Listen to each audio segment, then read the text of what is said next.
ሰላም ጤና ይስጥልኝ። በመላው ዓለም የምትገኙ ኢትዮጵያውያን ውድ ሀገሬ ልጆች እንዴት ናችሁ? ደህና ናችሁ? እኔ ያለው እግዚአብሔር ይመስገን። እናንተም ባላችሁበት ሰላም፣ ፍቅር፣ ደስታ ከእናንተ ጋር እንዲሆን ተስፋ አደርጋለሁ። ውድ ሀገሬ ልጆች እንዴት ናችሁ? ደህና ናችሁ? እኔ ያለው እግዚአብሔር ይመስገን። እንዲሁ ነን መተናን። ብርዱ እንዴት ነው? ሳውዲዎች ብርዱ እንዴት እያደረጋችሁ ነው? የሳውዲ ብርድና ቅዝቃዜ ከባድ ነው እና በዚህ መልኩ መተናን ማለት ነው። ዛሬ አንድ አጠር ያለ መልእክት አለኝ። መልእክቱም ያው ኮንትራት ለሚሰሩ ልጆች ይጠቅማቸዋል ብዬ ስላሰብኩኝ ነው ዛሬ ዩቲዩብ ላይ በኖርማል ቪዲዮ የመጣሁት ማለት ነው። ኮንትራት የምትሰሩ ልጆች ብታዳምጡት ይህንን ቪዲዮ ይጠቅማቸዋል ብዬ አስባለሁ ማለት ነው። ወደ ሀሳቤ ከመግባቴ በፊት ግን ለቻናል አዲስ የሆናችሁ ሰብስክራይብ እያደረጋችሁ የደወል ምልክቷን ክሊክ በማድረግ ላይክ እየሰጣችሁ ብታበረታቱኝ፣ ኮሜንት ላይ ሀሳብ አስተያየት እያስቀመጣችሁ አይዞሽ በርቺ እንድትሉኝ ይፈልጋለሁ ማለት ነው። ቤተሰብ ያልሆናችሁ ቤተሰብ እንሁን፣ ቤተሰብ የሆናችሁ ደግሞ አይዞሽ በርቺ እያላችሁ በላይክ እና በኮሜንት እንድታበረታቱኝ እላለሁ። ውድ ሀገሬ ልጆች ዩቲዩበር የሆናችሁ ደግሞ ጀማሪ የሆናችሁ እንደኔ ሰብስክራይብ እያደረጋችሁ በኮሜንት በርቺ እያላችሁ ሀሳብ አስተያየት ስጡኝ። እኔ ደግሞ ኮሜንታችሁን እያየው እናንተ ጋር ደግሞ ቤተሰብ እሆናለሁ። እኔም ደግሞ ሳብስክራይብ እያደረግኩኝ ከእናንተ ጋር ሀሳብ እጋራለሁ ማለት ነው። ጀማሪ ዩቱበሮች ጠንክረን እየሰራን እየተጋገዝን እየበረታን ወደፊት ብንል የተሻለ ነው ላለው ሰብስክራይብ እያደረጋችሁ ላይክ ኮሜንት እየሰጣችሁ አበረታቱኝ እላለሁ። ውድ ሀገሬ ልጆች እንዲሁም ደግሞ ሰብስክራይብ ስታደርጉ የደወል ምልክቷን ክሊክ ማድረግ አትርሱ። አበረታቱ፣ አጠንክሩን እኛ ጀማሪዎችን ማለት ነው።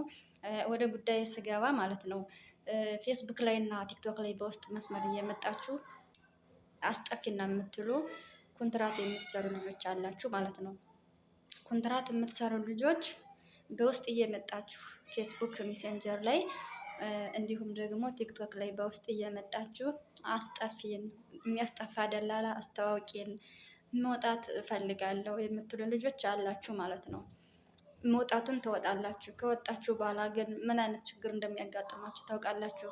አሰባችሁ ታውቃላችሁ? ይህን ነገር በደንብ አሰባችሁ ነው ወደዚህ ውሳኔ ውስጥ መግባት ያለባችሁ። ምክንያቱም ኮንትራት መስራት እና በውጭ መስራት በጣም ልዩነት አለው። በጣም ማለት ነው። ውጭ የምንሰራ ልጆች ጊዜያችን እየባከነብን ነው። ስራ በማጣት የቤት ኪራይ እንከፍላለን። አስቤዛ በራሳችን ነው። ስራተን ስንቀመጥ ደግሞ እጃችን ላይ ያለ ገንዘብ እያጠፋና ጊዜያችንም እያባከነ ቁጭ ብለን የምንቀመጥ ልጆች ስላለና ማለት ነው። ኮንትራት ግን ገንዘቡ አነሰም አደግም ወሩን ጠብቆ ጊዜውን ጠብቆ ገንዘባችሁን ታገኛላችሁ። አሁን እናንተ እንድትጠፉ ያደረጋችሁ የሰዎቹ ጭቅጭቅ፣ መጥፎ ቤት እየገጠማችሁ ከባድ ስራ እየገጠማችሁ ምናምን ነገር የውጭን ነፃነት ፈልጋችሁ ሊሆን ይችላል። ግን ከምንም በላይ ደግሞ ተጽዕኖ ያለው በውጭ መስራት ነው። በውጭ መስራት ብዙ ተጽዕኖ እንዳለው ብዙዎቻችን እናውቃለን። ብዙዎቻችን ሀሳባችን ሚዲያ ላይ ስለማናጋራ ሸር ስለማናደርግ ነው እንጂ ለሌሎቹ ማለት ነው እናውቃለን ብዙ ተጽዕኖ እንዳለው እና ፕሊስ ይህን ነገር ስታስቡ በተረጋጋ መንፈስ ቢሆን የተሻለ ነው ብዬ አስባለሁ ማለት ነው። ውስጥ ላይ የመጣችሁ አሁን የምጠይቁኝ ልጆች ማለት ነው የደላላ ቁጥር ስጭና መጥፋት እንፈልጋለን ምናምን የምትሉ ልጆች ጥሩ አይደለም፣ ጥሩ አይደለም። ምክንያቱም እኔ አሁን እዚህ ጋር ዩቲዩብ ላይ ቪዲዮ የሰራሁበት ምክንያት ምንድን ነው? እነዛ ለጠየቁኝ ልጆች ለሶስት ሰው ለሁለት ሰው ብመልስ ምንም ትርጉም የለውም። ምክንያቱም ከዛ በላይ መጥፋት የሚፈልጉ ልጆች ስላሉ እዚህ ጋር መናገር ስላለብኝ ነው የተናገርኩት ማለት ነው። ምክንያቱም በውጭ ስትሰሩ አስቤዛ በራሳችሁ ነው። የቤት ኪራይ ትከፍላላችሁ፣ ስራታችሁ ትቀመጣላችሁ፣ ብዙ ነገር ይገጥማችኋል እና ይሄ ነገር ደግሞ በጣም አስቸጋሪ ስለሆነ እንደምንም ብላችሁ ነገሮችን አመቻችታችሁ ተግባብታችሁ ሰርታችሁ በሰላም ወደ ሀገራችሁ ብትመለሱ የተሻለ ነው ብዬ አስባለሁ። እንደኔ ሀሳብ ማለት ነው። ጥሩ አይደለም።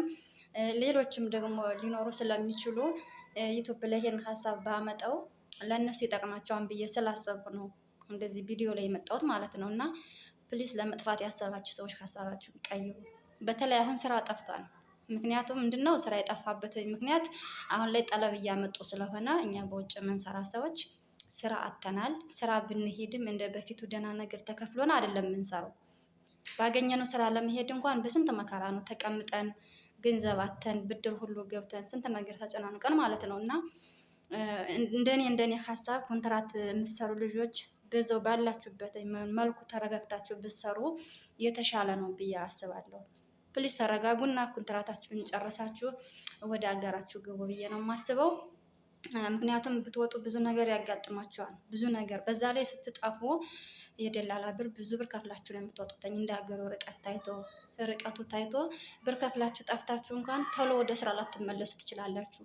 ስራ እስከሚገኝ ልትቀመጡ ትችላላችሁ። እንደገና ሰርታችሁ ደግሞ ትከፍላላችሁ። ሰርተው ክፍያም እንኳን የምትጠፉ አላችሁ ከጠለብ። ይህን ነገር ለምን ታደርጋላችሁ? ጥሩ አይደለም። ሰርታችሁ የሚከፍሉትን ብር ወደ ሀገራችሁ ብትልኩተኝ ቤተሰቦቻችሁን ክፍተታቸውን ከበር ታደርጋላችሁ ማለት ነው። ለደላላ ሰርታችሁ ከፍላችሁ ጊዜያችሁን ማባክናችሁ ሌላ ጣጣ ውስጥ ከምትገቡ በቻላችሁት መጠን ጊዜያችሁ ሲደርስ ኩንትራታችሁን በጥንቃቄ ሰርታችሁ ወደ ሀገራችሁ ብትሄዱ የተሻለ ነው ብዬ አስባለሁ። ስትወጡ ትጨናነቃላችሁ። ቶሎ ወደ ሀገር የመመለስ ፍላጎታችሁ እየቀነሰ ይመጣነኝ። ለምን ስራታችሁ ስትቀመጡ ጊዜያችሁ እየባከነ የሰራችሁትን ገንዘብ ማኔጅ ስታደርጉትኝ ስታስቡትኝ ምንም ነገር እንደሌላችሁ ስታውቁ ከአመት አመት እየጨመረ የመድ ፍላጎታችሁ እየቀነሰ ይመጣል እና ለመውጣት ያሰባችሁ ሰዎች ተረጋጉ። በዛው ባላችሁበት ብትሰሩ የተሻለ ነው ብዬ አስባለሁ። ምናልባት ይህ ቪዲዮ ከጠቀማችሁ ብዬ ነው ቪዲዮ የሰራሁትኝ። ምናልባት የሚጠቅማችሁ ይሆናል ብዬ ስላሰብኩ ነው። ከቻላችሁ እስከ መጨረሻው አዳምጣችሁ ትማሩበታላችሁ።